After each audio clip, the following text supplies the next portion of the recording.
इतने dark room में कैसे लॉन्च होगा। तो वेयर इज राहुल, राहुल कहाँ है। और अगर आज आप ये सवाल पूछ लेते हैं तो देखो, राहुल गांधी को सब लोग एलओपी बोलते हैं, मैंने भी उनको एलओपी बोला है, पर एलओपी का मतलब है leader of party and leader of पर्यटन। तो पर्यटन और पार्टी को मतलब जिस प्रकार से राहुल गांधी ने किया है, वो लीडर है इस विषय में और विदेश नायक भी है। वो सिर्फ यूपी और या दूसरी मुंबई नहीं गए हैं या अमेरिका नहीं गए हैं, उनमें से ज्यादातर लैटिन अमेरिका गए हैं, जो अमेरिका अभी बीजेपी का ध्यान नहीं है, इसीलिए वो उनको लेने गए थे। वो वो इसीलिए तो उनको ब्राजीलियन वोटर दिख गया। इसीलिए वो पूछ रहे थे कि आपने देखा है इसको, ये हरियाणवी दिख रही है, ये बिहारी दिख रही है ना, ये ब्राजीलियन है। तो आपको कैसे पता? क्योंकि उनका ज्यादातर सब ब्राजील में। दशहरा के समय, नवरात्र के समय कहीं दुर्गा पूजा के उसमें जाते हैं, पंडाल में जाते हैं, कहीं रामलीला में जाते हैं। ये व्यक्ति 15,000 किलोमीटर दूर कोलंबिया में ये रामनवमी और दशहरा मना रहा है। राहुल गांधी जनेऊधारी शिव भक्त है। क्यों? क्योंकि उस समय ये था कि हिंदू का पोस्टर बॉय प्राइम मिनिस्टर है, तो कांग्रेस में राहुल गांधी क्यों नहीं हो सकते। तो वो टेम्पल रन शुरू हुआ, फिर जनेऊधारी शिव भक्त है। तो याद है वो अभय मुद्रा लोकसभा में ये सब चीज होता रहता था। फिर उनके कोटरी ने कहा कि no Rahul, this is a wrong strategy, अब आपको स्ट्रेटेजी चेंज करना है। We should not care about religion, we should talk about caste. जब वो कास्ट की बात कर रहे हैं, जब वो रिलीजन की बात कर रहे हैं, it's a desperation to have an impact. Rahul Gandhi ji को ये यकीन कैसे आया या ये जानकारी कैसे आई जो बाकी सबको नहीं हो पाई कि 99 जो सीट है वो 240 से ज्यादा है। तो शहजाद की बहुत अच्छी फ्रेंड है कांग्रेस पार्टी में, उसका विक्ट्री मार्च तो हम लोगों ने देखा था।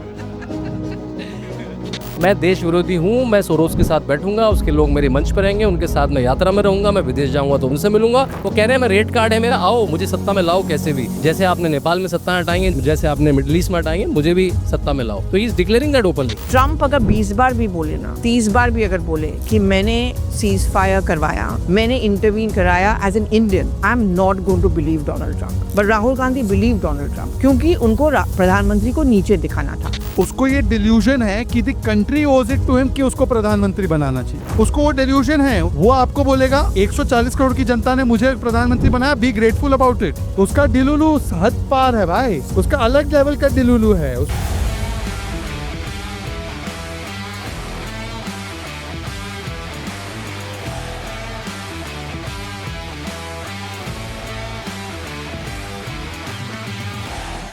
My honor to be here and thank you very much. Let me have the pleasure of shaking you by the hand as a Brit would say. चलिए हम लोग शुरू करते हैं जेडी में। ये लास्ट सेशन है और इस सेशन में जो पूरे तमाम सेशन में जिस आदमी को लेके चर्चा हुई, उसको इतनी बार किस तरह से अलग अलग जगह पर कहा गया, तो पूरे सेशन में सबसे ज़्यादा अगर किसी नेता की अगर आप देखते हैं चर्चा हो रही थी, तो उसको फिर से लॉन्च करना पड़े और बार बार लॉन्च करना पड़े उनकी पार्टी को, तो उस पर कैसे सोचा जा सकता है। क्या हो, ये सोचिए कि इसमें 3 लोग एक तरह से होंगे और पल्लवी जी रिपोर्टिंग के तौर से बताएंगी। और जब कमरे में घुसे शहजाद, तो उन्होंने बड़ा अच्छा एक शब्द कहा कि इतने डार्क रूम में कैसे लॉन्च होगा। तो मुझे लगता है कि इससे ही चर्चा चल पड़ी कि कैसे एकदम लॉन्च होगा। बढ़िया है। लेकिन एक बात मैं इसलिए कह रहा हूँ कि शायद इसको वो भी कहते हैं संयोग, और मेरे विचार से ज़्यादा अच्छे से पल्लवी बताएंगी, क्योंकि राहुल गांधी ने जिंदगी में जब पहली स्पीच दी थी संसद में, 1 साल तक सब लोग इंतजार कर रहे थे कि वो कब बोलेगा।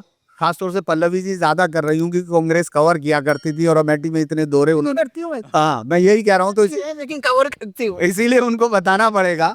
तो 21 मार्च शायद 2005 वो डेट थी जिस दिन सदन में राहुल गांधी पहली बार बोला। मुझे आप पूछेंगे कि डेट याद मैं क्यों कर रहा हूँ, क्योंकि वो मेरी स्टोरी थी जिसको उन्होंने कोट किया था, यानी वो पहली स्टोरी वाला। हाँ, शुगर केन। तो राहुल गांधी मेरी स्टोरी पर सदन में बाकायदा कोट करके बोले थे, इसलिए मुझे लगा आज जब माइक दिया गया तो ये शायद यही सोच के दिया गया होगा।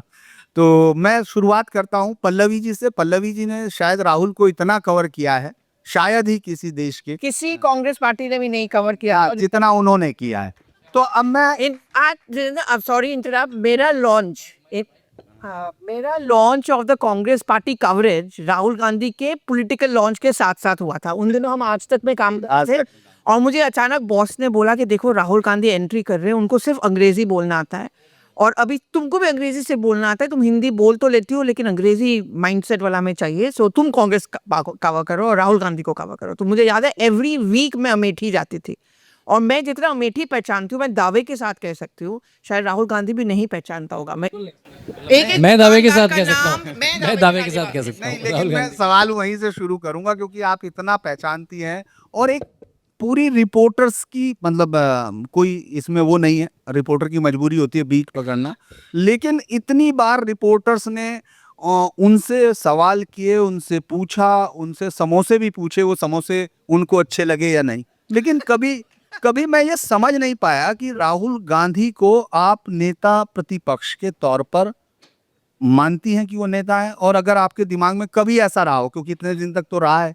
बताया भी होगा आपको प्रधानमंत्री बनेंगे बनेंगे, तो आपको दोनों में क्या लगता है कि वो नेता प्रतिपक्ष अभी तक सरकार को कहीं किसी मुद्दे पर, क्योंकि बहुत लंबी चर्चा है, हल्का नहीं है, तो हम लोग देखेंगे उन्होंने शुरुआत कहाँ से की थी, लेकिन आप एक रिपोर्टर के तौर पे क्या बता सकते हैं हम लोगों को कि वो नेता प्रतिपक्ष के तौर पर कहीं आपको दिखे कि लीड कर रहे हैं अपनी पार्टी? देखिए, नेता प्रतिपक्ष का काम ऑब्वियसली क्या हो जाता है, प्राइम मिनिस्टर वर्सेस एलओपी, जो नेता प्रतिपक्ष होते हैं। आपने पहली बार जब उनको एलओपी बना दिया, आपने कांग्रेस पार्टी ने ये बात एडमिट कर लिया ओपनली कि it will be PM versus Rahul Gandhi. तो ऐसे तौर पे आपको सेम प्लेटफॉर्म पे रहना पड़ेगा, मोटा मोटी एक ही प्लेटफॉर्म में रहना पड़ेगा। और मैंने पिछले कुछ महीनों से जब भी देखा, जब से वो एलओपी बने हैं, उनके पास प्लेटर पे बहुत सारे मुद्दे थे जिस पे वो घेर सकते थे। बट मैंने राहुल गांधी के, मतलब मैं कंप्लीटली बुराई भी नहीं करूंगी और अच्छाई पूरी तरह से कर भी नहीं सकती हूँ, लेकिन मैंने उनको नोटिस किया है कि अक्सर, कभी कभी, नॉट अक्सर बट कभी कभी, वो बहुत सही इशू उठाते हैं लेकिन गलत तरीके से। जैसे अगर मैं ओपोनेंट हूँ या मेरा कोई ओपोनेंट यहाँ बैठा हुआ है, there two ways of rising up. इधर मैं इनको नीचे गिराऊं फिर मैं ऑटोमेटिकली ऊपर चढ़ जाऊंगी, या मैं अपने आप को बड़ा करने की कोशिश करूं ताकि ये नीचे हो जाए। राहुल गांधी ने पहला वाला करता है, इसीलिए वो फेल हो जाता है कि दूसरे को नीचा दिखाओ ताकि लोग बोले कि देखो यार, ये राहुल गांधी है, ये गांधी परिवार का है। और वो इशू कभी कभी उठाता है, उठाते उठाते इधर गलत टाइम पे उठाया या गलत तरीके से उठाया। फॉर एग्जाम्पल, अभी हाल फिलहाल में उन्होंने जो स्पीच दिया था ऑपरेशन सिंदूर पे इनसाइड पार्लियामेंट, मैं सिर्फ पॉलिटिकल रिपोर्टर की तरह नहीं कहती हूँ, but as a citizen of my country, Trump अगर 20 बार भी बोले ना, 30 बार भी अगर बोले कि मैंने सीज फायर करवाया, मैंने इंटरवीन कराया as an Indian, I am not going to believe Donald Trump. But Rahul Gandhi believe Donald Trump क्योंकि उनको प्रधानमंत्री को नीचे दिखाना था। वो for me politically and strategically speaking एक गलत स्टेप था राहुल गांधी का। फिर राहुल गांधी कास्ट वाला, जिस थोड़ी देर पहले हम लोग इसके भी डिस्कशन कर रहे थे, कास्ट वाला मुद्दा, आर्मी का उन्होंने ये उठाया, वो भी मुझे लगता है गलत तरीके से उठाया। Yes, as an opposition leader आपको पूरा हक बनता है सरकार से सवाल पूछो, लेकिन कौन सा सवाल किस समय पे पूछना होता है, कैसे पूछना होता है, वो सबसे ज़्यादा इम्पोर्टेंट होना है। वो आप दिखाता है कि आप परिपक्व नेता हो। अनफॉर्चुनेटली एज एन एलओपी वो नहीं उठा पाए हैं इस इशू को versus PM. So it's not become PM versus future PM, जो कांग्रेस पार्टी उनको बुलाती है, ऐसे नहीं हो पाया। इन दैट सेंस मैं तो कहूँगी कि as an LOP he is not been able to match. अच्छा, मैं इधर चलता हूँ।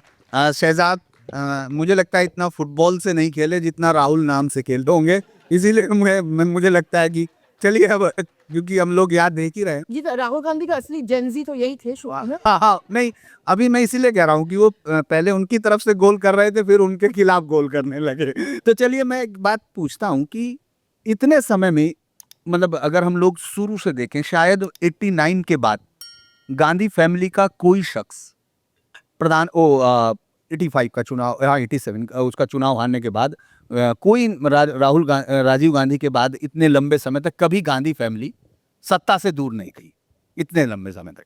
और लगातार जिस तरह की कोशिश राहुल गांधी ने ऑर्डिनेंस फाड़ के की थी, एक शुरुआत वो ये दिखाना चाह रहे थे कि वो बहुत ही शानदार लीडर हैं, और जब आप बिहार में अब चुनाव लड़ रहे हैं तो राहुल गांधी किसी भी तरह ये चाहते हैं कि लालू प्रसाद यादव उनको एक आशीर्वाद दे दें। तो ये यात्रा, इस जर्नी को कैसे देखते हैं? आपको लगता है कि कोई पॉजिटिव कंस्ट्रक्टिव जो रोल, मैं सिर्फ एलओपी के लिए नहीं था, मेरा कहना मतलब विपक्ष की लीडरशिप तो वही अपने आप को समझ रहे हैं कि वो संभाल रहे हैं, तो आपको लगता है कोई कंस्ट्रक्टिव रोल आपको लगा हो कभी? सबसे पहले तो धीरेन्द्र जी, मुझे आपसे एक शिकायत है। हम जब राहुल गांधी के कैन ही बी लॉन्च्ड की बात कर रहे हैं, तो कम से कम थोड़ी सी प्रेरणा एक पत्रकार के रूप में आने वाली व्यक्ति है आरफा खानम, और वो कह रही वेयर इज जोहरान, जोहरान कहाँ है? तो कम से कम आप यही पूछ लेते कि वेयर इज राहुल, राहुल कहाँ है? और अगर आज आप ये सवाल पूछ लेते तो राहुल जी, देखिए हम लोग तो चर्चा कर रहे हैं कि क्या राहुल गांधी कभी कुछ कर पाएंगे। राहुल गांधी मस्त है, वो पंचमढ़ी में जंगल सफारी में है। बिहार में जनता के वोट मांगने के बदले वो अपने पंचमढ़ी में जानवरों के बीच है। तो उनकी भी प्राथमिकता बड़ी क्लियर है कि मेरे लिए जानवर जरूरी है, बिहार की जनता और देश की जनता की कोई अहमियत नहीं है। इसीलिए मैंने हमेशा, देखो राहुल गांधी को सब लोग एलओपी बोलते हैं, मैंने भी उनको एलओपी बोला है, पर एलओपी का मतलब है leader of party and leader of पर्यटन। तो पर्यटन और पार्टिंग को मतलब जिस प्रकार से राहुल गांधी ने किया है, वो लीडर है इस विषय में और विदेश नायक भी है।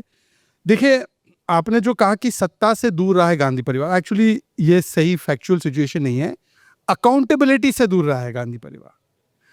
पहली बार इतने लंबे समय से राहुल गांधी का परिवार डायरेक्ट सीट ऑफ पावर पर ना बैठते हुए, ताकि मुझ पर आरोप ना लगे बोफोर्स वाला जो पिताजी पे लगा था, पीछे से संचालित कर रहा है रिमोट कंट्रोल के माध्यम से, कभी मनमोहन सिंह जी को और कभी खड़गे जी को। और ये स्वयं दोनों ने माना है। मनमोहन सिंह जी भी वो फाइल बेचते थे, वो फाइल कहाँ जाती थी, फिर एनएसी सिर पे बैठता था। और खड़गे जी ने भी कहा है, अब पल्लवी कवर करती है कर्नाटका में हर रोज जो वहाँ पे नया नाटक होता है, तो वहाँ पे उन्होंने भी बोल दिया कि भाई यहाँ के अगला सीएम कौन होगा, सिद्धरमैया जी के बाद हाईकमांड तय करेगा। तो किसने बोला, सर यू आर प्रेसिडेंट, तो हाईकमांड तय करेगा ही, मतलब वो अपने आप को भी नहीं गिनते।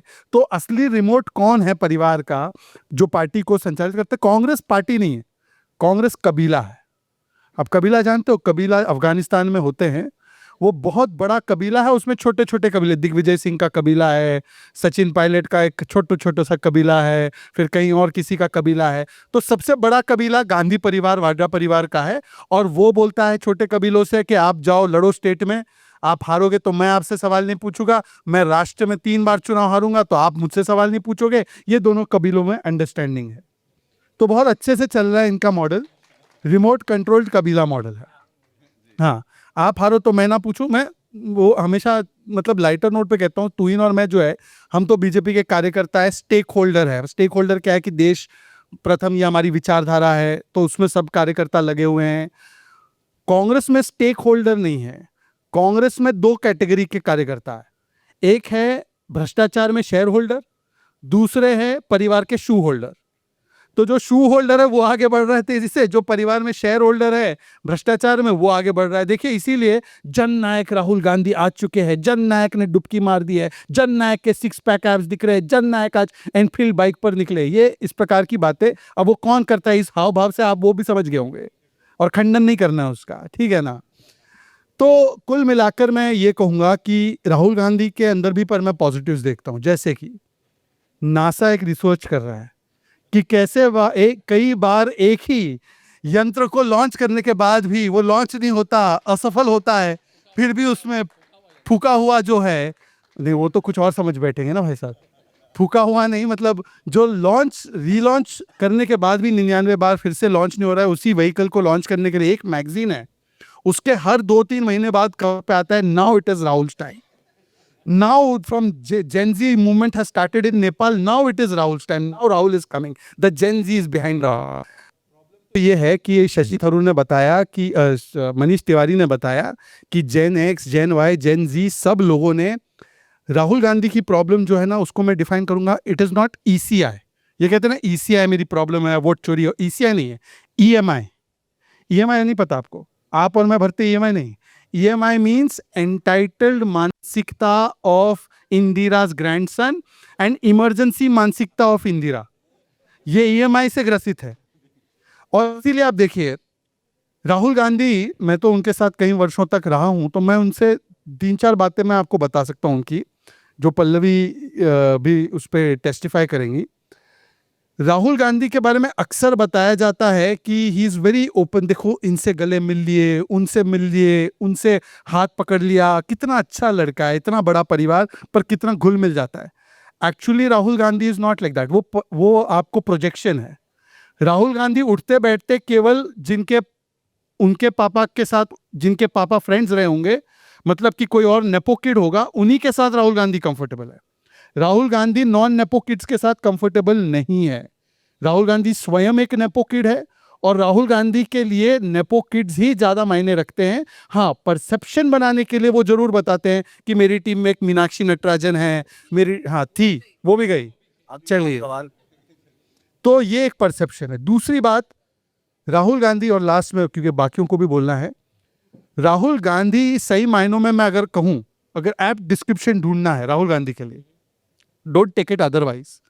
बचपन में आपने एक इटालियन पुत्र की कहानी पढ़ी होगी, जो झूठ बोलता था तो उसकी नाक बढ़ जाती थी। आधुनिक काल का पिनोकियो अगर कोई है तो वो राहुल गांधी है। लोग गिनते हैं कि भाई राहुल गांधी ने इतने झूठ बोला, मैं बोलता हूँ राहुल गांधी ने सच कब बोला वो बता दो आप, वो इजियर है। राहुल गांधी जी रफाल पर झूठ बोले, सुप्रीम कोर्ट ने फटकार लगाई। आर्मी पर झूठ बोले, सुप्रीम कोर्ट ने फटकार लगाई। आरएसएस सावरकर पर झूठ बोले, सुप्रीम कोर्ट ने फटकार लगाई। एचएएल पर झूठ बोले, एलआईसी पर झूठ बोले, एसबीआई पर झूठ बोले। अब झूठ बोलते हैं वोट चोरी पर। महाराष्ट्र के विषय में झूठ बोले, सुप्रीम कोर्ट ने रिजेक्ट कर दिया। अब हरियाणा पर झूठ बोले, उनके नेता मानने को तैयार नहीं है। ब्राजीलियन मॉडल से लेकर बाकी चीजें वो लेकर आए। आनंद के विषय में, महादेवपुरा के विषय में एको बात में सब्सटेंस नहीं है, इसलिए उनके नेता भी उनको सीरियसली नहीं लेते और केवल झूठ बोलना है। और जो मैंने पीछे अभी लास्ट डिबेट डिस्कशन में भी बताया था कि राहुल गांधी 4D पॉलिसी पे काम कर रहे हैं। एक 4D पॉलिसी क्या है कि डी से डेफिसिट क्रिएट करो, ट्रस्ट डेफिसिट क्रिएट करो सारी इंस्टीट्यूशंस में। ये देखो, ये इंस्टीट्यूशन हमारे साथ काम नहीं ठीक से कर रहा, वो इंस्टीट्यूशन खराब है, वो इंस्टीट्यूशन खराब। वो मीम नहीं है पाकिस्तानी, तुझे भी कर दूंगा, तुझे भी कर दूंगा, तुझे भी, वो वैसे वाला। दूसरा है डेफिसिट क्रिएट करने के बाद पूरा डिसरप्शन कर दो, नैरेटिव डिसरप्ट कर दो देश का, डिस्टॉर्ट करो, झूठ के साथ लगातार डिस्टॉर्ट करो। और एक झूठ चेक हो, जैसे उनकी H files means hypocrisy files, उनकी वो एक हिपोक्रेसी फाइल जब उजागर हुई तब तक वो नए फाइल पर पहुंच गए, फिर नए फाइल पर पहुंच जाएंगे। तो डिस्टॉर्ट करते रहना, डिसइंफॉर्मेशन फैलाते रहना। और फोर्थ और लास्ट इसका जो ऑब्जेक्टिव है वो है डेमोक्रेसी और देश को डैमेज करना। क्योंकि राहुल गांधी बड़ा क्लियर है, एक्चुअली हम उसके मन में कोई प्रिवैरिकेशन नहीं है, उसके मन में क्लियर है कि उसके परिवार की सत्ता उसके लिए सबसे महत्वपूर्ण है। उसके लिए देश हित कभी महत्वपूर्ण नहीं रहा है, यहाँ तक कि दल हित भी महत्वपूर्ण नहीं है, उसके लिए केवल परिवार हित है। और इसीलिए जब एक शशि थरूर या एक हिमंता बसवा शर्मा या एक छोटे लेवल पे शहजाद पूनावाला या बड़े लेवल पे इतने बड़े बड़े कांग्रेस नेता जब उसको कहते हैं कि कम से कम दल हित की बात कर लो, चलो देश हित की तो दूर की रही, तो देश हित और दल हित की बात करने वाला व्यक्ति पार्टी से बाहर हो जाता है, वो थरूर बन जाता है। ठीक, अब हम लोग तुहिन से पूछते। तुहिन, वैसे तो राहुल गांधी को एक ऐसा बैट्समैन माना जाता है कि जो बहुत बढ़िया बैटिंग करता है और रन सारे प्रधानमंत्री नरेंद्र मोदी के खाते में जुड़ते जाते हैं। इस तरह के बैट्समैन मैंने बहुत कम देखे वो पिच पे। लेकिन जब बिहार का चुनाव चल रहा था, बिहार के चुनाव में मैंने देखा, जब हम लोग वहाँ कवर कर ही रहे थे, तो बिहार के चुनाव में एक टेम्पो बनाने की कोशिश की गई, तेजस्वी। मैं इसलिए आपसे पूछ रहा, आप अभी वहीं पूरे देख भी रहे थे चुनाव को, लेकिन अचानक राहुल गांधी की एंट्री से आप लोग डर गए थे या खुश हो गए थे? देखिए, बिहार पे मैं आता हूँ 1 मिनट में। मैं एक मूल बड़ा पॉइंट, जो बेसिक डिफरेंस है राहुल गांधी और किसी भी जिम्मेदार नेता में। देखिए, अगर बीजेपी 1984 में 2 सीटों से लेकर 2014 में 30 वर्ष में 283 सीट तक पहुंच सकती है, तो उसके पीछे एक कारण था, जो राष्ट्र हितों के प्रति जो हमारा समर्पण था वो अद्वितीय था। 1994 में जब पीवी नरसिम्हा राव को तय करना था कि कोई व्यक्ति को भेजना है इन यूएनएचआर ह्यूमन राइट्स कमीशन की एक मीटिंग में, और किसको भेजा जाए, तो सबसे पहला नाम आया उनके मन में अटल बिहारी वाजपेयी का। आप उसकी तुलना 2025 से करिए। ऑपरेशन सिंदूर के बाद जब हमें डिप्लोमेटिक मिशंस भेजने थे कई देशों में, तो जो 2 नाम राहुल गांधी ने प्रमुख तौर पे दिए थे उसको हमें रिजेक्ट करना पड़ा, गौरव गोगोई और नसीर हुसैन। और हमें कहना पड़ा कि हम चुनेंगे कि कांग्रेस से कौन जाएगा, कौन राष्ट्रवादी है अभी भी कांग्रेस में जो बाहर जा सके। तो ये एक बहुत बड़ा अंतर है हमारे में और राहुल गांधी में। पता नहीं 20 वर्ष राजनीति में होने के बाद भी जो एक बेसिक समर्पण होना चाहिए देश के प्रति, वो नहीं है। अब मैं बिहार पे आता हूँ। देखिए, अभी जो आप देख रहे हैं बिहार में, जहाँ मोर और लेस उनको कह दिया गया है कि आप बिहार से बाहर रखिए, ये बहुत समय से डेवलप हो रहा था। बल्कि मैं तो ये मानता हूं कि राहुल गांधी को भी 3 महीने पहले ही पता था कि वोट चोरी के इल्जामों में कोई दम नहीं है। वोट चोरी के इल्जाम को वो एक औजार के तौर पर उसका इस्तेमाल करना चाहते थे, केवल आरजेडी से अपनी बार्गेनिंग पावर को बढ़ाने के लिए। और आज नहीं, ये खटास जो है आरजेडी और कांग्रेस के बीच अभी 2-4 दिन पहले आई, ये नहीं। जब 15 दिन के लिए वो जब गायब हुए थे कोलंबिया, साउथ अमेरिका, मुझे लगता है उस समय भी उनको यही कहा गया था कि आप यहाँ से बाहर होइए, आपके रहते कुछ नहीं हो रहा है। और आमतौर पे हमने देखा है कि हिंदी हार्टलैंड के जो राजनेता हैं वो दशहरा के समय, नवरात्र के समय कहीं दुर्गा पूजा के उसमें जाते हैं, पंडाल में जाते हैं, कहीं रामलीला में जाते हैं। ये व्यक्ति 15,000 किलोमीटर दूर कोलंबिया में ये रामनवमी और दशहरा मना रहा था। तो ये इनकी प्राथमिकताएं हैं। मुझे लगता है ये जो 2 लड़के, ये जो कॉन्सेप्ट पहले भी इन्होंने 2017 में भी किया था, कोई ऐसा पार्टी नहीं है जो उनकी लायबिलिटी को आज नहीं समझता है। और ये लायबिलिटी जो है वो बढ़ती जाती है जहाँ जाते हैं। अब जो मुझे जानकारी मिली है, लालू यादव ने फाइनली तब कहा जब उन्होंने अंबानी को दोबारा घसीट के लाया अपनी स्पीच में और कहा कि राहुल गांधी को बाहर करना बहुत ज़रूरी है।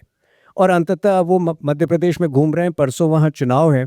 और मेरा ये प्रेडिक्शन है कि कांग्रेस पार्टी को ये 60 सीट जहाँ वो लड़ रहे हैं, मुझे नहीं लगता है कि 5 या 6 से ज़्यादा सीटें मिलेंगी। पिछले बिहार में वैसे भी, बिहार ही नहीं, बिहार, उत्तर प्रदेश, गुजरात, ये 3 जगहों पर कांग्रेस जो है जमानत जब्त पार्टी है।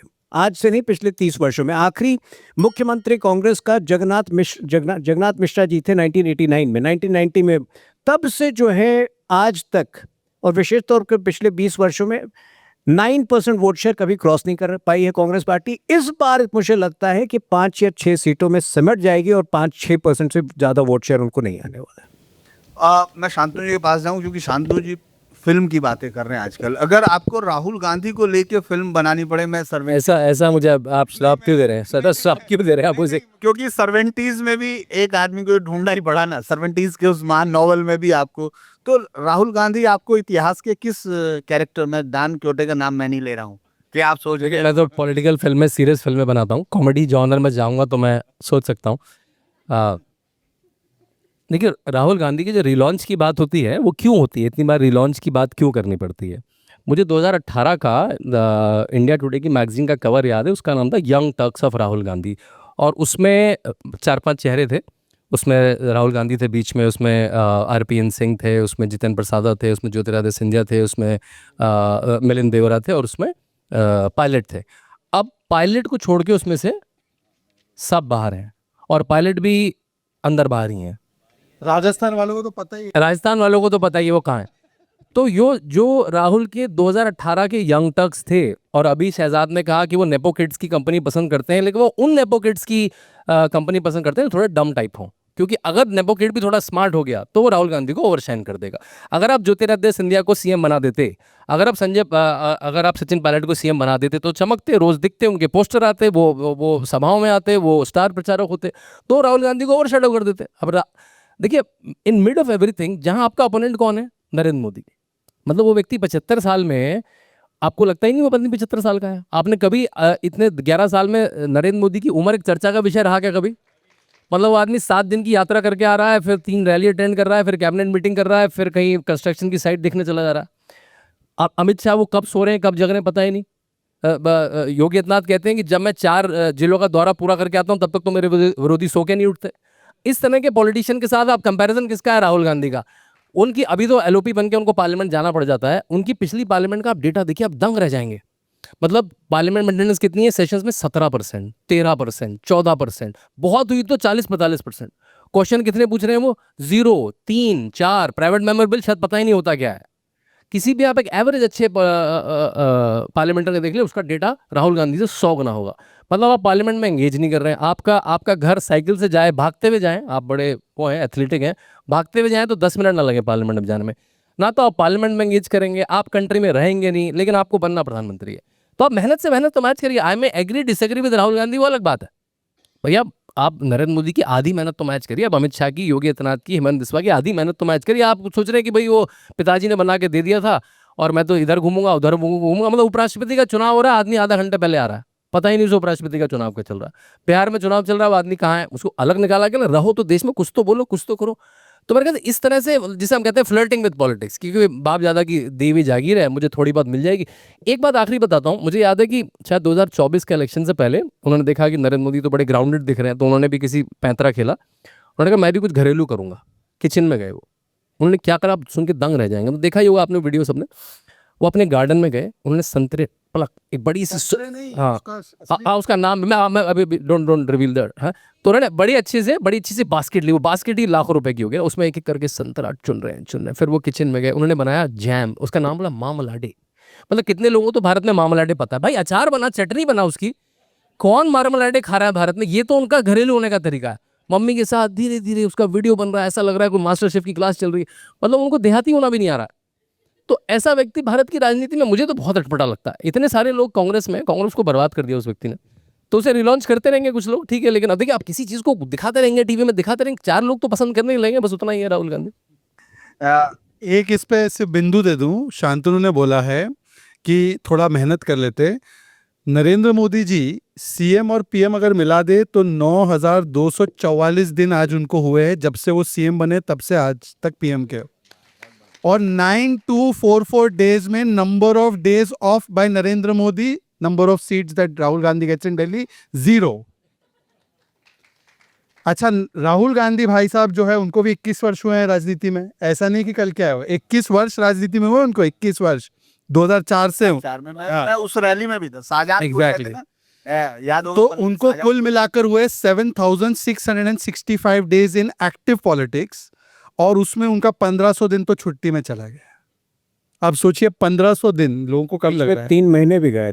नहीं, मुझे लगता है दूसरा आपने थोड़ा गलत फहमी है, आप लोगों को मालूम नहीं है कि राहुल गांधी को ये मालूम है कि बिहार में सबसे ज़्यादा माइग्रेशन है, और राहुल गांधी को किसी ने उनकी टीम के ये बताया था कि बहुत सारे बिहारी जो हैं वो सिर्फ यूपी और या दूसरी मुंबई नहीं गए हैं या अमेरिका नहीं गए हैं, उनमें से ज़्यादातर लैटिन अमेरिका गए हैं, जो अमेरिका अभी बीजेपी का ध्यान नहीं है, इसीलिए वो उनको लेने गए थे। वो हाँ, वो इसीलिए तो उनको ब्राजीलियन वोटर दिख गया। इसीलिए वो वहाँ वो से पूछ रहे थे कि आपने देखा है इसको, ये हरियाणवी दिख रही है, ये बिहारी दिख रही है ना, ये ब्राजीलियन है, तो आपको कैसे पता? क्योंकि उनका ज्यादातर सब ब्राजील में। दरअसल मैं पल्लवी जी आपके पास आता हूँ।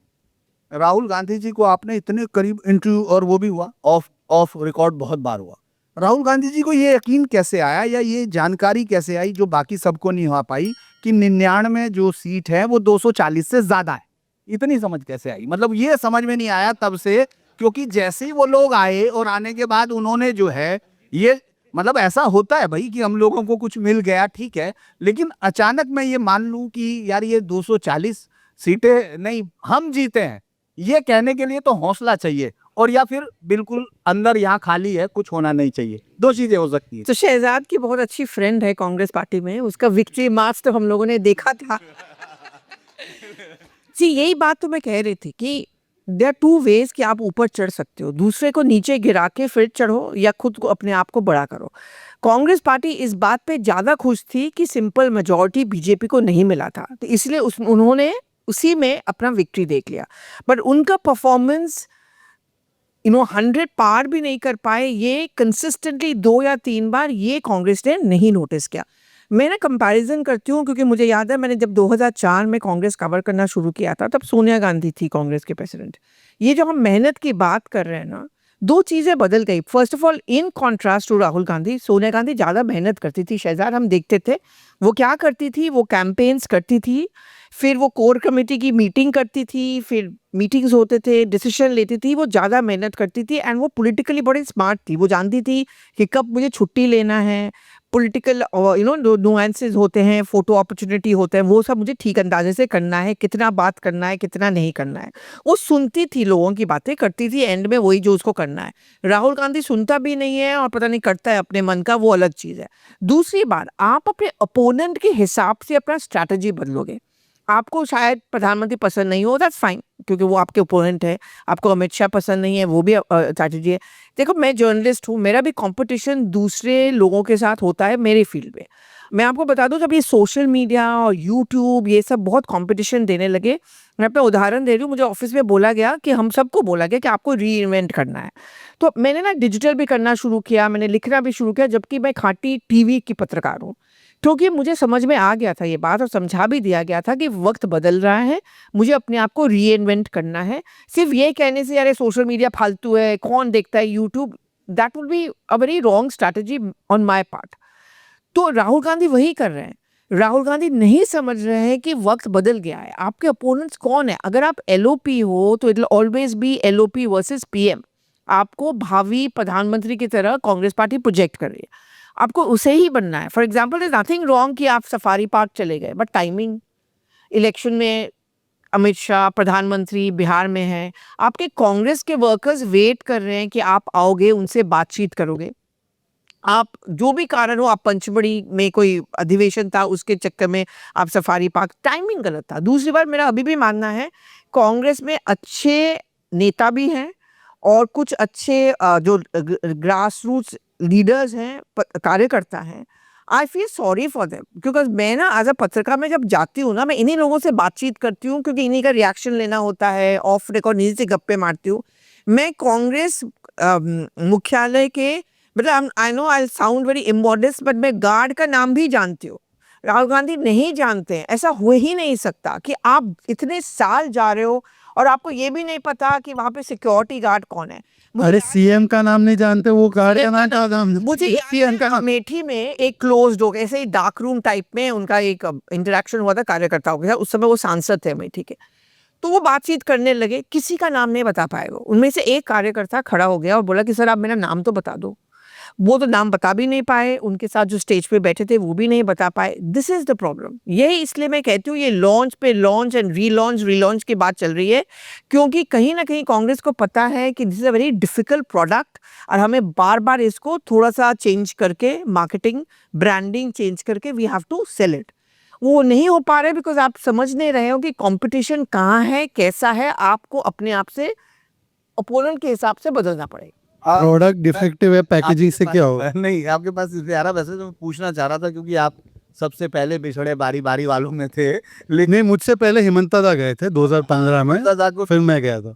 वो तो हेमंत आजाद तो आज तक पूछ रहे हैं, वो उस नॉर्थ ईस्ट मुक्त कांग्रेस बना दिया उन्होंने। तो ठीक है। लेकिन अगर हम लोग राहुल गांधी को देखें, राहुल गांधी के बाद आपको लगता है कि प्रियंका गांधी उनके सामने जो है एक नया उनकी पार्टी में लॉन्च के लिए वो अगर कोई ढूंढते हैं तो पहले से बेहतर प्रोडक्ट लाने की कोशिश करते हैं? बेहतर मैं आपके लिए कह रहा हूँ, उनके लिए नहीं कह रहा हूँ। लेकिन आपको लगता है उनके कार्यकर्ताओं में या उसमें कभी ये सवाल उठेगा कि कोई आदमी खड़ा होगा, कोई आदमी इस लॉन्च पैड को अब वो कहेगा अब ये लॉन्च नहीं हो सकता, ये बात कहने वाले बाहर हो जाते हैं। लेकिन आपको लगता है कि प्रियंका गांधी के आने से प्रेशर अब बढ़ जाएगा राहुल गांधी पे कि मैं एक बार और फिर लॉन्च हूँ इंडिया टुडे या किसी भी मैगजीन के फ्रंट पे जाऊँ? देखिए, पहले तो प्रियंका जी के विषय में मैं केवल इतना कहूंगा और समझदार इसको समझ लेंगे कि बंद मुट्ठी लाख की, खुल गई तो खाक की। ये प्रियंका जी का हाल है। तो प्रियंका जी के भी हमने कई बार भाषण सुने हैं, उनकी भी बातें सुनी हैं, और वो कहते हैं ना कि the fruit doesn't fall far from the tree. अब जिस पेड़ से निकले वो तो एक ही है ना, तो आप कैसे एक्सपेक्ट कर रहे हो कि एक बहुत अच्छा एप्पल निकलेगा और दूसरा एप्पल खराब निकलेगा? दोनों वही है, 19-20 का अंतर है ना, 19-20 का अंतर है और कुछ नहीं। एक की शायद हो सकता है हिंदी थोड़ी सी ज्यादा शुद्ध हो, पर है वो दोनों एक ही। ठीक है, पहली बात। दूसरी बात ये है कि राहुल हो या प्रियंका हो, मैं इनको एक्चुअली परफेक्ट लेगेटीज, इनहेरिटर्स मानता हूं उनके विरासत के। उनमें नेहरू जी के अपीजमेंट के बीज है, उनमें इंदिरा जी के इमरजेंसी और तानाशाही मानसिकता के बीच है। आपको पता है जो नया इनका कार्यालय बना है, शानदार कार्यालय, जो दरअसल डीडीयू मार्ग, दीनदयाल उपाध्याय मार्ग पर है, पर क्योंकि उनको दीनदयाल उपाध्याय मार्ग का एड्रेस नहीं देना है तो उन्होंने पीछे का एड्रेस दिया, पीछे के गेट का, फिरोज शाह कोटला वाला। मतलब तुष्टिकरण वहां पे भी नहीं छोड़ा उन्होंने, ठीक है, दीनदयाल नहीं बोल सकते, उनको फिरोज शाह ही चाहिए। एनीवे, ठीक है।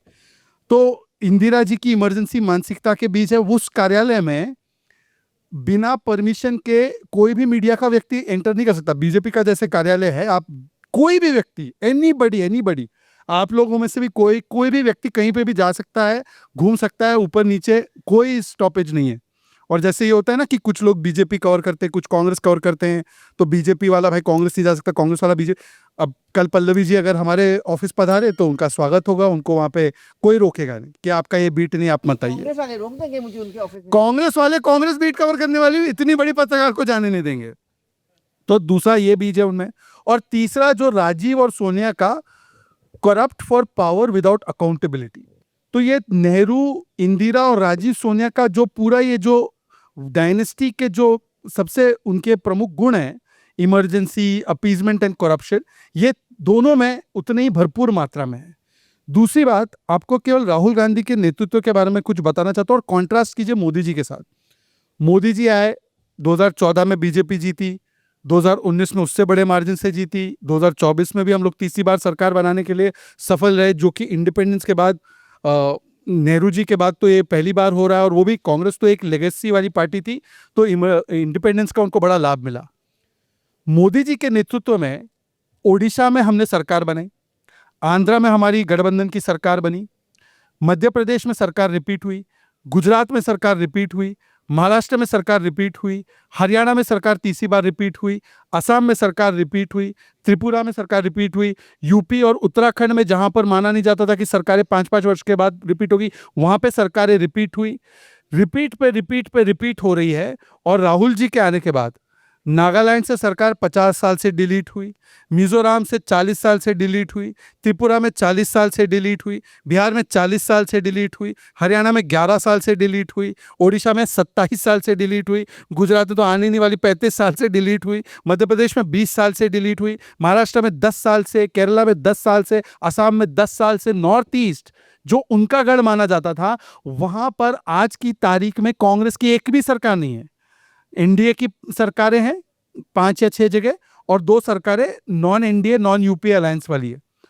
तो नॉर्थ ईस्ट पूरा मुक्त। तो राहुल गांधी को अगर अब मैं पूछना चाहता हूं, किसी और प्रोफेशन में इतनी लैक ऑफ अकाउंटेबिलिटी और इतना chance when you don't perform. और मेरा मूल छोड़ने का कारण ही वही था कि भाई परफॉर्मेंस को परिवार के ऊपर कभी तो रखिए।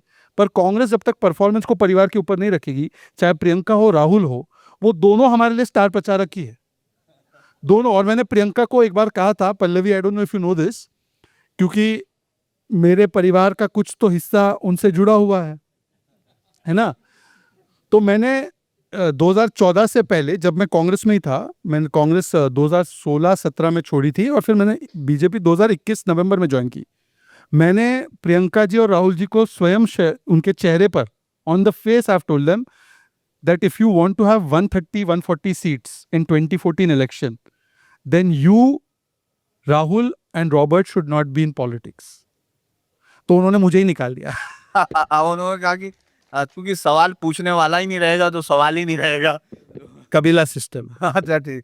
अच्छा, तो आप ये बता सकते हो कि इतना सब के बावजूद, देखिए हम लोग, तमाम लोग भी उतना ही उसको वो कर रहे हैं कि किस तरह लॉन्च नहीं होगा, ऐसा मानने के, लेकिन 240 सीट पर जब आई बीजेपी तो उन लोगों ने इसको राहुल गांधी की सफलता माना कि साहब उस समय देखिए, ये लोग भारत में निवेशित नहीं है। ये कहाँ निवेशित है इनको नहीं पता। अब कौन लोग जाते हैं कोलंबिया, जहाँ कोई ऐसा देश जो कि ड्रग कार्टल्स के लिए जाना जाता है, तो क्या है इनकी सच्चाई किसी को नहीं पता। लेकिन 240 सीट में जब हम सिमट गए थे और ये लोग, इनको 99 मिला था, तो ये जो जश्न मना रहे थे, ऐसा लग रहा था कि मतलब इनको इतिहास के बारे में पता ही नहीं है। 99 सीट आखिरी बार बीजेपी को कब आई थी? 99 या उससे कम, 1989 में आई थी, 35 साल पहले। और 240 सीट कांग्रेस को कब आई थी? 1984 में आई थी। तो अभी भी कांग्रेस 40 साल पीछे है। लेकिन ये जो सुप्रिया श्रीनेत हैं या राहुल गांधी है, चूंकि ये वर्तमान में जीते हैं या भविष्य की सपने देखते हैं, इनको पता ही नहीं इतिहास के बारे में।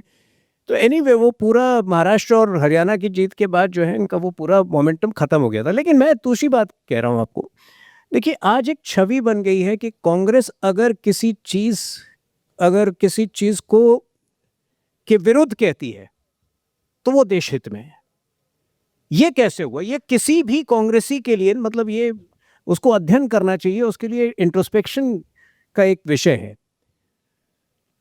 आज से 2023 सितंबर में जब G20 समिट का जो फाइनल अधिवेशन हो रहा था भारत में, भारत की अध्यक्षता में, जिस दिन हमने India middle east European corridor की घोषणा की, आप चेक करिएगा एक दिन पहले राहुल गांधी कहाँ थे? वो ब्रसेल्स में थे और चाइना की BRI के गुण गा रहे थे कि इसका कोई तोड़ नहीं है। सोनिया गांधी ओपेड्स लिखती हैं ग्रेट निकोबार प्रोजेक्ट की निंदा करते हुए, और जैसे वो लिखती है देश को समझ आधे लोग को तो आधे से ज़्यादा लोग को नहीं पता, लेकिन जब लोग अध्ययन करना शुरू करते हैं तो आधे से ज़्यादा लोग को लगता है अरे ये तो इससे बेहतर चीज़ हो ही नहीं सकता है भारत के लिए जियोपॉलिटिकली। जहां भारत का विस्तार 400 किलोमीटर जो वर्तमान अंडमान है उससे और दक्षिण की ओर हो रहा है, स्ट्रेट ऑफ मलाक्का जहां के 35% सी ट्रेड होता है, वो भारत का प्रकोप वहां तक बढ़ रहा है, आप उसका विरोध कर रही हैं। तो मुझे लगता है कि ये जो चेंज आया है ये कांग्रेस में, ये लगभग 98 से आया है जब सोनिया गांधी राजनीति में सक्रिय हुई।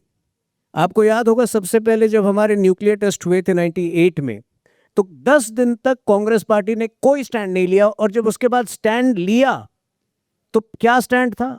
Our strength lies in restraint, जो कि लगभग वही था जो ऑपरेशन सिंदूर के उपरांत राहुल गांधी का था।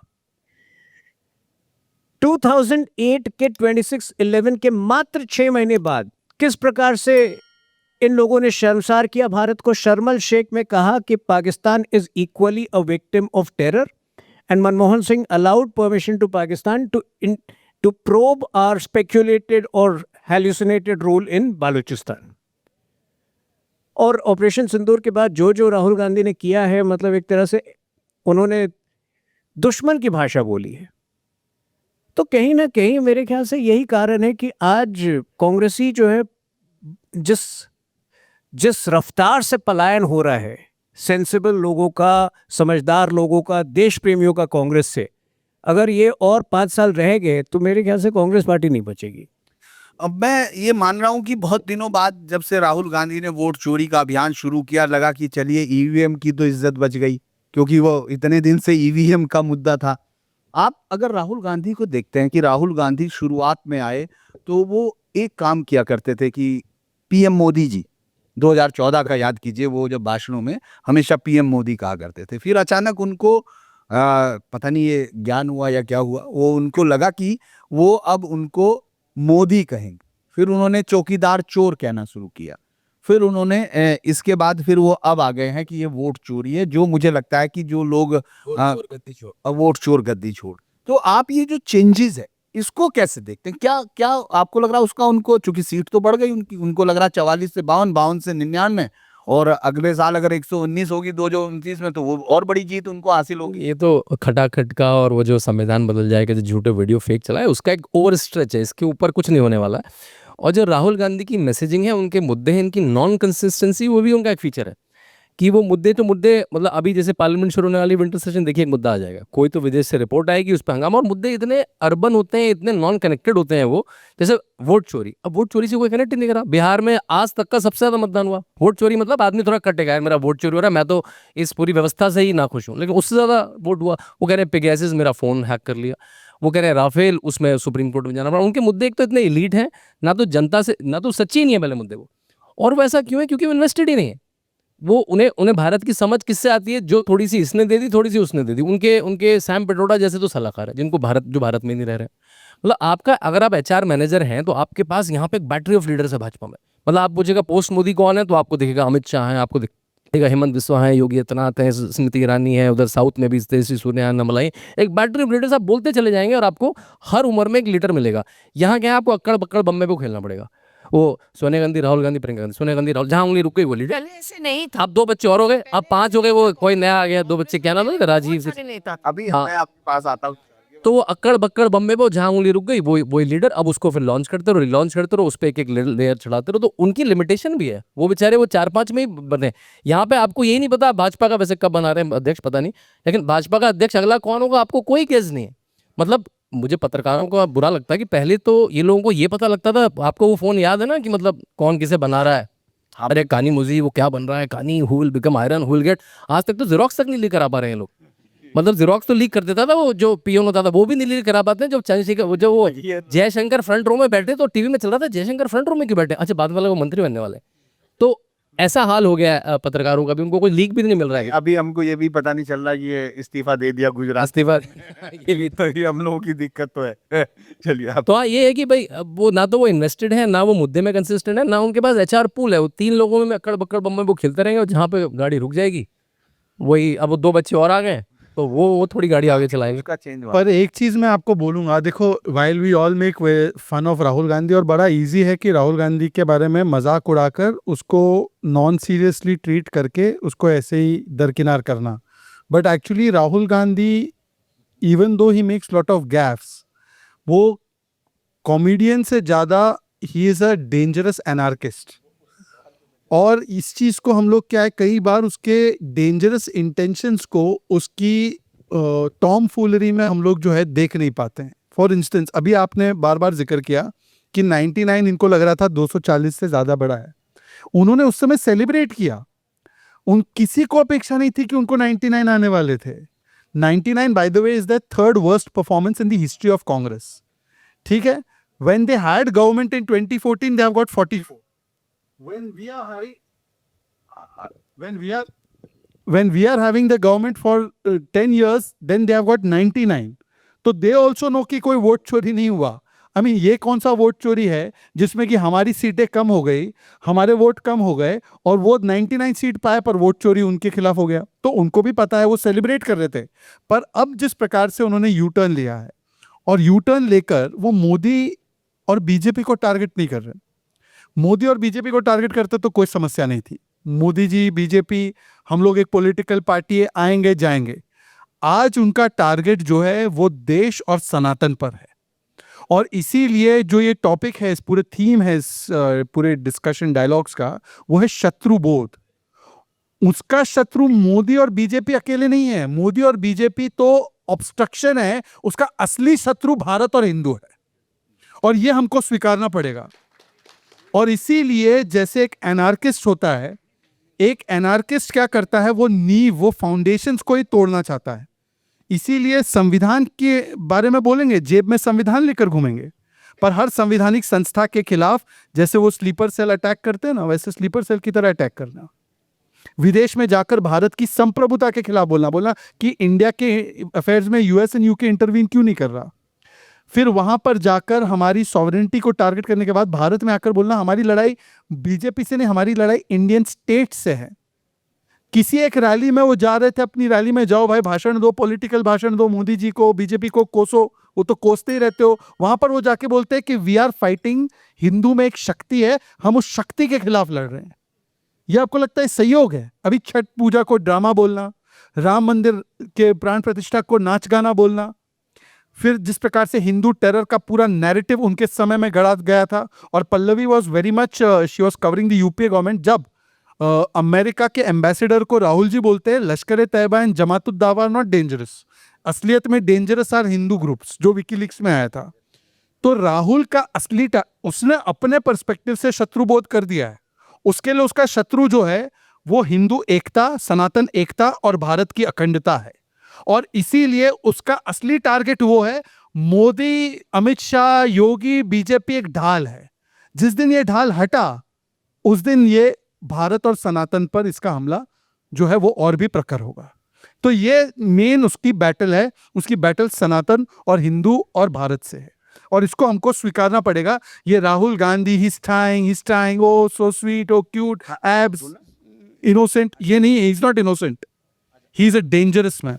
मैं उस सवाल के साथ जा रहा हूँ। शकुन।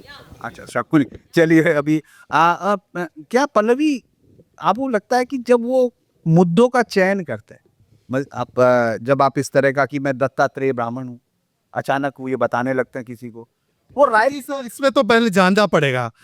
एक सेकंड इन्होंने छेड़ दिया है तो मेरे अंदर का वो पुराना कांग्रेसी जाग गया। मैं सोच रहा था एक सेकंड नेहरू जी की बेटी इंदिरा जी की शादी हुई फिरोज जी से, गांधी जी से।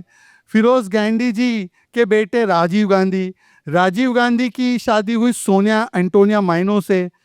ये दत्तात्रेय कौल गोत्र आया कहाँ से, ये जरा पहले हमको समझाओ आप। मैं समझना चाहता हूँ कि ये गोत्र कहाँ से आया। दरअसल मैं इसलिए फिरोज गांधी से। अब लगता है कि अभी तो कोई समझ नहीं पा रहा है कि ये क्योंकि अभी जो हैं जाति वाले मसले पर अभी बड़ी चीज तो ये है कि वो ये सब आप लोगों ने कहा कि वो आखिर जाति कौन सी लिखवाएंगे और वो लड़ किसके लिए रहे हैं। पल्लवी क्या आपको मैं ये जानना चाहता हूं क्योंकि सवाल जैन जी पर आया और जैन जी में जो अगर हम लोग उसको देखते हैं नेपाल को तो उन लोगों ने सड़क पर निकलकर उन लोगों को पीटा उन लोगों के घरों में आग लगाई जो लगातार डायनेस्टिक पॉलिटिक्स के वो थे।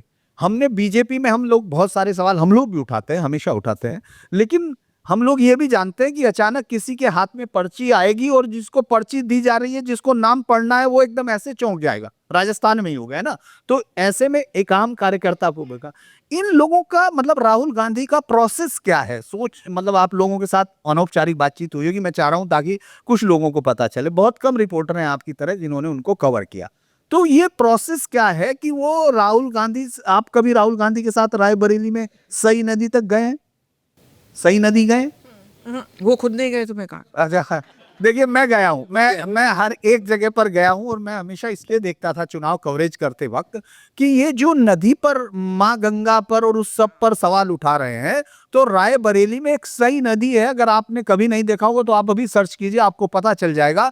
वो नदी इतनी खूबसूरत उस शहर की जीवन धारा बीच में से और इतना गंदगी और उसके साथ ही 2014 में मैंने दिखाया और मैंने हंसते हुए कहा कि ये गंगा की सफाई पर बात कर रहे हैं इतने लंबे समय से है लेकिन सई नदी पर एक फोटो मैंने कभी नहीं देखा उनका। तो ये जो जब वो दत्तात्रेय ब्राह्मण बनते हैं गोत्र लेके आते हैं जब वो जैन जी करते हैं जो डायनेस्टिक पॉलिटिक्स जिसका सबसे बड़ा प्रतीक इस देश में है तो उनका परिवार है। मैं इसलिए नहीं कह रहा कि रिपोर्टर के तौर पर ही कह रहा हूं क्योंकि आप देखिए हम उनको लोकतांत्रिक रॉयल फैमिली बोलने लगे थे ये पत्रकारों की भी आदत हो गई थी। उसके बाद आप देखिए सबसे ज्यादा जो आरोप थे हम लोगों को 2010, 9, 11 में ये लगता था कि कहीं यार दूसरा अखबार वाला 15,000 करोड़ की बजाय 1.5 लाख करोड़ का घोटाला ना छाप दे क्योंकि हम तो 15,000 करोड़ का लिए घूम रहे हैं। तो ये रोज था। आपको लगता है कि इनके प्रोसेस में क्या है? क्या वाकई लोग वो लोग हैं जो भारत को जानते हैं भारत को समझते हैं? क्योंकि जातिवाद का जो इस तरह से खुद उनकी पार्टी का नारा था जात पर ना पात पर मोहर लगेगी हाथ पर। आज वो कह रहे हैं कि सेना में मतलब सेना पर आज तक किसी ने इतना बड़ा बयान नहीं दिया है किसी ने भी नहीं दिया। मेजर सोमनाथ शर्मा हमारे पहले परमवीर चक्र विजेता हैं और 9 तक आप लोग हम लोग उनके नाम भी लोग नहीं जानते लेकिन वो ये पूछ रहे हैं कि 10% से ज्यादा नहीं। आप ये बता सकते हैं कि उनकी प्रोसेस क्या होती है जब वो कोई फैसला लेते हैं? पहले मोदी जी फिर मोदी फिर चौकीदार चोर और अब वो वोट चोर गद्दी छोड़। तो इतना प्रोसेस जो बदलते हैं वो कौन लोग होते हैं उनके पास? इसलिए तो मैं कह रही थी ना कि मैं जब राहुल गांधी का कंपैरिजन सोनिया गांधी से करती हूँ तो मुझे लगता है सोनिया नहीं मैं दरअसल ये सोचता हूँ कि उनके मैं सिर्फ ये इन लोग दर्शकों को भी ये दिलचस्पी होगी कि वो अपना कोई फैसला लेते कैसे हैं कि क्या हाँ, तो कोई कोर ग्रुप है? मैं उसी बात पे आ रही थी। मैं ये डिफरेंस पाती हूँ सोनिया गांधी और राहुल गांधी के बीच में कि सोनिया गांधी बहुत सारे लोगों से बातचीत करती थी तो उसकी गलतियां जो उनकी थी वो उनकी खुद की थी और राहुल गांधी की गलतियां उनकी भी है उनकी कोटरी की है। मतलब कांग्रेस पार्टी में हर पॉलिटिकल पार्टी में एक नेता का एक क्लोज ग्रुप होता है उसमें कुछ कोई बुरी बात नहीं है।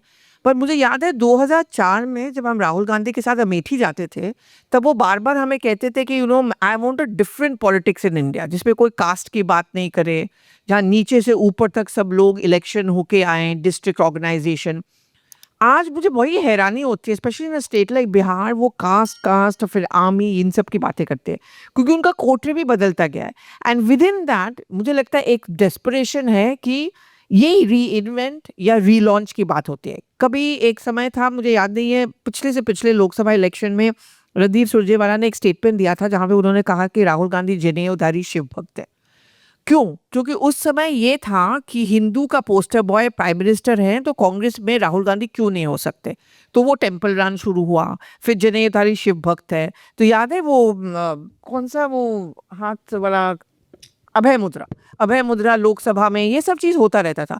फिर उनके कोटरी ने कहा कि no Rahul, this is a wrong strategy, अब आपको स्ट्रैटेजी चेंज करना है। We should not care about religion, we should talk about caste. जब वो कास्ट की बात कर रहे हैं, जब वो रिलीजन की बात कर रहे हैं, it's a desperation to have an impact. क्या सोशल फैब्रिक में एंड कांग्रेस का खुद के कैरेक्टर में इसका कितना नेगेटिव प्रभाव पड़ रहा है, ये मुझे नहीं लगता अभी उसको समझ में आ रहा है। Because Congress is now reduce to a party जो अपनी बात को वो कॉन्ट्रडिक्ट कर रहा है। सो राहुल गांधी की कोटरी की बात करें, वही 4-5 लोग हैं शहजाद, आप तो जानते हो, वो तब भी थे, अब भी हैं, वही एडवाइस देते हैं। वो किताब खोलेंगे, फिर वो लोग डिस्कस करेंगे, फिर सैम पिट्रोदा वहाँ से कुछ बुलेट पॉइंट्स बना के पीपीटी भेजेंगे, then Rahul Gandhi gets impressed. मैंने राहुल गांधी, अब तो उतना नहीं होता है, पहले बहुत ज़्यादा हम लोगों का इंटरेक्शन इन्फॉर्मल होता था। अब तो क्या होता है, एक तरफा होता है। वो आपको बोलेंगे, फिर आपको गोदी बुला देंगे, फिर oh you what's the point of talking to you, आप तो बिके हुए हो, आपको ये नौकरी वो नौकरी, ये सब चीज़ वो बोलते रहते हैं। पहले वो बात भी करते थे ना, तो वो किसी का बात सुन भी लेते थे। अब नहीं वो सुनते। अब वही 2-3 लोग हैं, उनको you know there is a deep bitterness, hatred I notice in him. And वो आई डोंट नो, मैं ये राहुल गांधी को फ्रैंकली स्पीकिंग मैं पहचान ही नहीं पा रही हूँ, क्योंकि ये 2004 के राहुल गांधी से एकदम ही अलग है। तब वो हम लोगों की बात करते थे, इंटरेक्शन होता था, वो पार्टी में वो जो चेंज ला रहे, वो जो अहमद पटेल और जो सोनिया गांधी का कोटरी है, उसको ओवरथ्रो करने के चक्कर में उन्होंने अपना एक कोटरी बनाया जो उसी की तरह बात करते हैं। अरे Rahul Gandhi, you should not care about media, ये ऑल सोल्ड आउट। कोई इतना हिम्मत नहीं जुटा पाता है राहुल गांधी को कहने को कि Rahul, I don't think you should target the media. मैं सिर्फ मीडिया से हूँ इसलिए मैं उसकी बात कर रही हूँ। या आपको शायद ये नहीं बोलना चाहिए था, या आपको शायद पंचमढ़ी इस समय नहीं जाना चाहिए था। किसी में ये हिम्मत नहीं है। अब उसकी कोटरी में वही लोग हैं जो वही बात करते हैं जो राहुल गांधी सुनना चाहता है। That for me would be the beginning of a kind of a downfall. दरअसल आप कुछ कह रहे थे, आप बताइए। मैं बस इस जो अभी शहजाद ने बात कही कि हमने इतनी देर तक राहुल गांधी की कहा कि ये we almost created a clownish picture of him, but is very right. Under this clown hidden is a very dangerous person.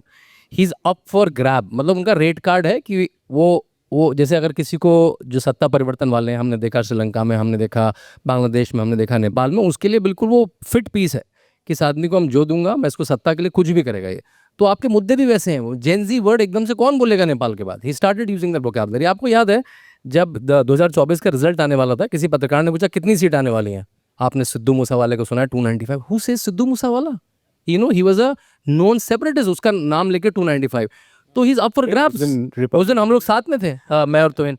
मतलब ही इज अप फॉर ग्रैब्स। वो चाहे वो मतलब, और वो विदेश भी जाएंगे तो इल्हान उमर के साथ बैठेंगे। इल्हान उमर जो मतलब पाकिस्तानी कॉकस की सबसे इंपॉर्टेंट सेनेटर है, वहाँ पे उसके साथ बैठेंगे। मतलब he doesn't have an qualms about it. वो छुप के भी नहीं कर रहे हैं अपना, सामने बता के रहे हैं कि मैं देश विरोधी हूँ, मैं सोरोस के साथ बैठूंगा, उसके लोग मेरे मंच पर आएंगे, उनके साथ मैं यात्रा में रहूंगा, मैं विदेश जाऊंगा तो उनसे मिलूंगा। वो कह रहे हैं मैं रेड कार्ड है मेरा, आओ मुझे सत्ता में लाओ कैसे भी। जैसे आपने नेपाल में सत्ता हटाई है, जैसे आपने जैसे आपने मिडिल ईस्ट में हटाई है, मुझे भी सत्ता में लाओ। तो he is declaring that openly.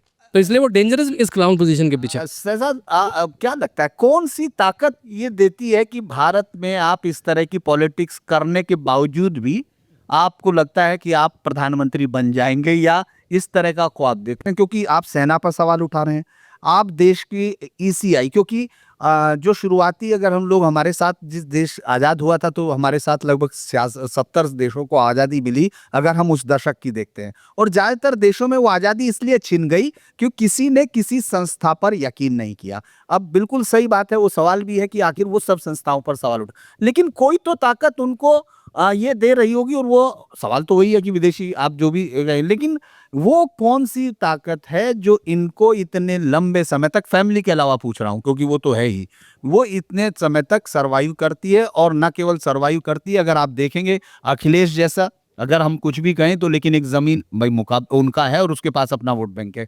तेजस्वी है, अपना वोट बैंक है। रेवंत है, वो है। वो लोग इनको लीडर मान रहे हैं, वो कह रहे हैं ये प्रधानमंत्री है। ये क्या वो है पैराडॉक्स। एक्चुअली मुझे पता नहीं आप इतने सरप्राइज क्यों हो। अगर आप बड़े ऑब्जेक्टिवली गांधी परिवार के पूरे ascent to power and staying in power को एनालाइज करेंगे, जब जब भारत कमजोर होता है तब तक गांधी परिवार मजबूत होता है। तो there political interest lies in the country being divided over and over and over again, and in division of the country, या मैं यूं कहूं in division of Hindu society lies the true power of Gandhi family. इसीलिए आप नेहरू जी से लेकर फिर इंदिरा जी के बाद आप देखें राजीव जी से लेकर अब राहुल जी, ये सभी लोगों ने बड़े स्मार्ट तरीके से भारत के बंटवारे के बीच किसी ना किसी तरीके से बोए। नेहरू जी ने जब वो तो बंटवारा करके दो अलग अलग भूभाग बन ही गए, उसके बाद आप देखो खालिस्तानी सेपरेटिस्ट मूवमेंट को फ्यूल किसने किया भाई? इंदिरा गांधी ने, उन्होंने फ्यूल किया इसको। उसके बाद अभी आप आएंगे तो अभी जिस प्रकार से हमने देखा है कि the way certain anti India forces have got the strength under UPA and after UPA now under Rahul Gandhi, so they are very tactical about it. और सेकेंडली इसमें एक ये भी है कि ईडी माइंडसेट है, ED not enforcement directorate. ED mindset मतलब entitlement combined with delusion. उसको ये डिल्यूजन है कि the country owes it to him कि उसको प्रधानमंत्री बनाना चाहिए, उसको वो डिल्यूजन है, उसको ये नहीं। आमतौर पे क्या होगा, आप मोदी जी को पूछेंगे तो मोदी जी बोलेंगे मैं कृतज्ञ हूं कि 140 करोड़ की जनता ने मुझे प्रधानमंत्री प्रधान सेवक बनाया। वो आपको बोलेगा 140 करोड़ की जनता ने मुझे प्रधानमंत्री बनाया, be grateful about it, you should be grateful, मैं आपका प्रधानमंत्री हूं भाई, आई एम बिकमिंग। तो वो अलग लेवल ऑफ डिल्यूजन पे है। इसको जेन जी की भाषा में इंस्टाग्राम जो यूज करते डिलुलू बोलते हैं। उसका डिलुलू हद पार है भाई, उसका अलग लेवल का डिलुलू है। उसको लग रहा है कि अभी वो बहुत अच्छा कर रहा है, ही एक्चुअली थिंक्स कि वो बहुत अच्छा एकदम सही चल रहा है वो, इसलिए तो पंचमढ़ी में है। इसलिए एक दिन पहले हाइड्रोजन बॉम्ब, जिसे तेजस्वी जी का दिल धड़क रहा था कि ये क्या बोले जा रहा है भाई। दूसरा एंटाइटलमेंट माइंडसेट भी है।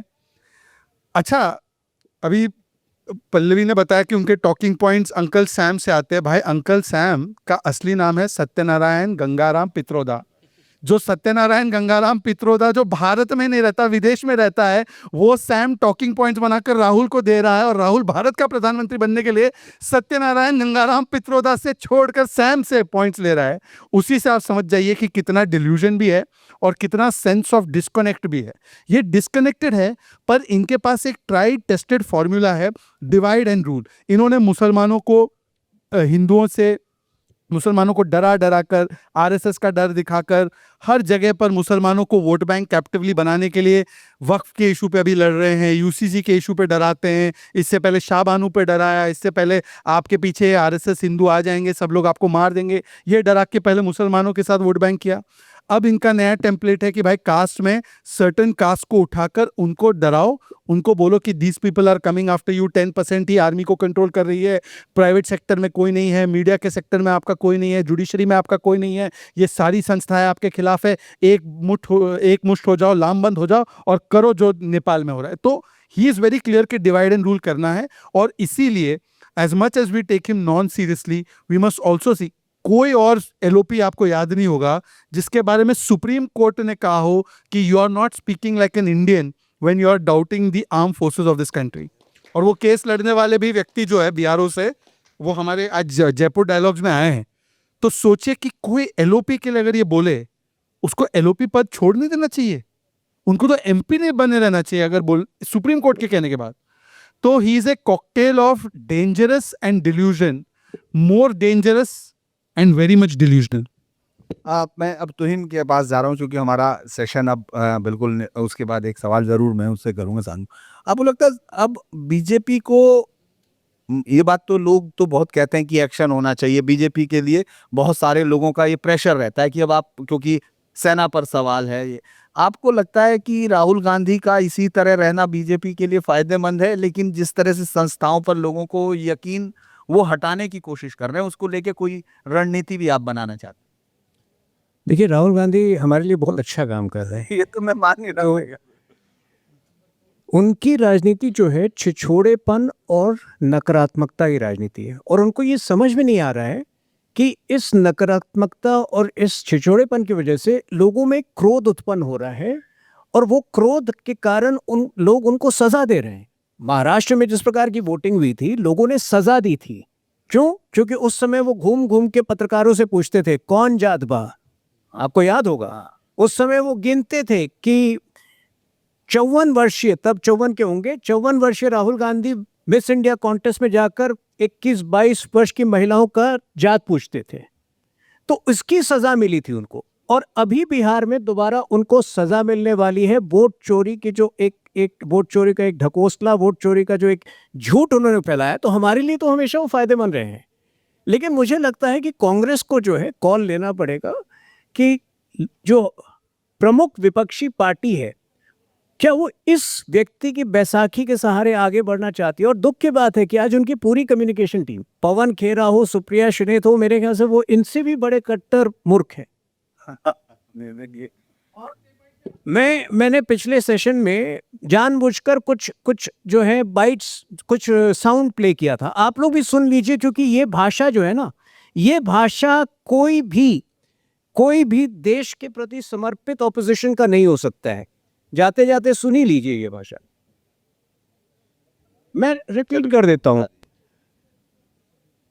अभी रेवंत रेड्डी ने क्या कहा? मुसलमान माने कांग्रेस, कांग्रेस माने मुसलमान। मैं रेवंत रेड्डी की दाद देता हूं, वो राहुल गांधी जैसे हिपोक्रेट नहीं है। जो है कांग्रेस वो बता रहे हैं, प्रॉब्लम है राहुल गांधी जैसे लोगों के खिलाफ के साथ। आज से 1 साल पहले कहा हमारी लड़ाई हिंदुओं में एक शब्द है शक्ति, हमारी लड़ाई उस शक्ति के विरुद्ध है।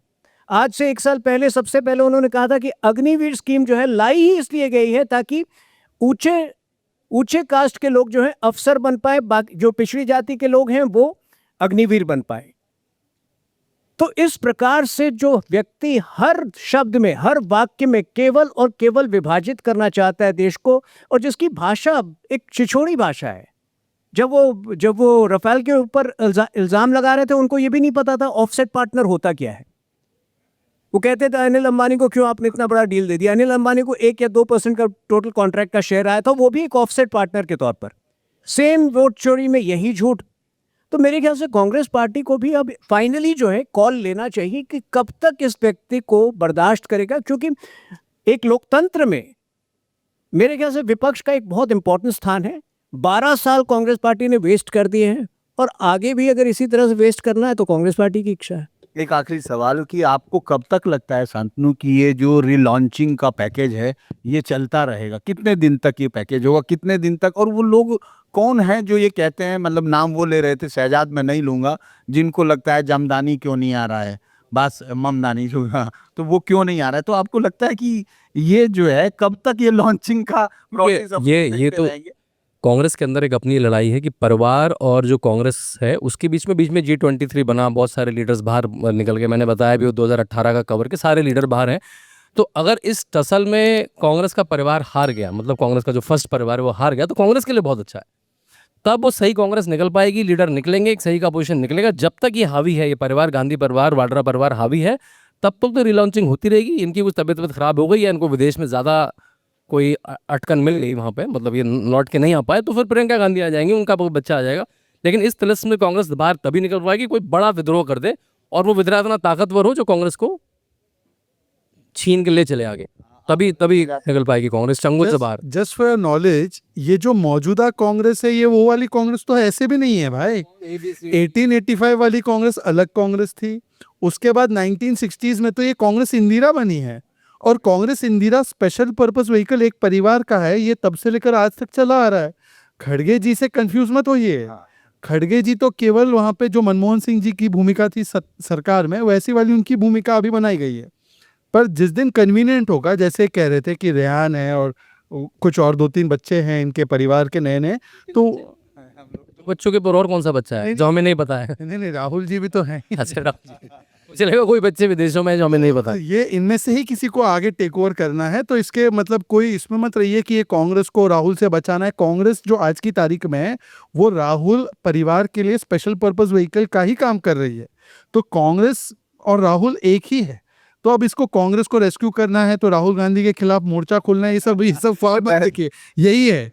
देखिए, अब हम लोग इस चर्चा को यहीं विराम देंगे, लेकिन एक बात ज़रूर है कि अगर ये देखें कि एक लीडर ऑफ अपोजिशंस या एक ऐसी पार्टी जिसको ये बताना है सरकार से गलतियां कहाँ हो रही हैं, उसकी बजाय हम एक ऐसे चेहरे को देखें जो ये अंतर न कर पा रहा हो कि भारतीयता कहाँ है और भारत के अंदर राजनीति हो रही है या भारत पर राजनीति हो रही है। तो दिक्कत तो है। अब हम लोग रीलॉन्चिंग का कोई अगला नया एपिसोड आएगा, जिनको देखते हैं कुछ वीडियो भी है और सारे चैनल्स उनके लिए लगे हुए हैं, तो अब देखते हैं कि वो नया किस अवतार में। और नहीं तो आप बिहार चुनाव के बाद हम लोग नया देश देखेंगे जहां राहुल मिल सकते हैं। चलिए, आज के लिए इतना है। धन्यवाद। Okay, thank you. अच्छा से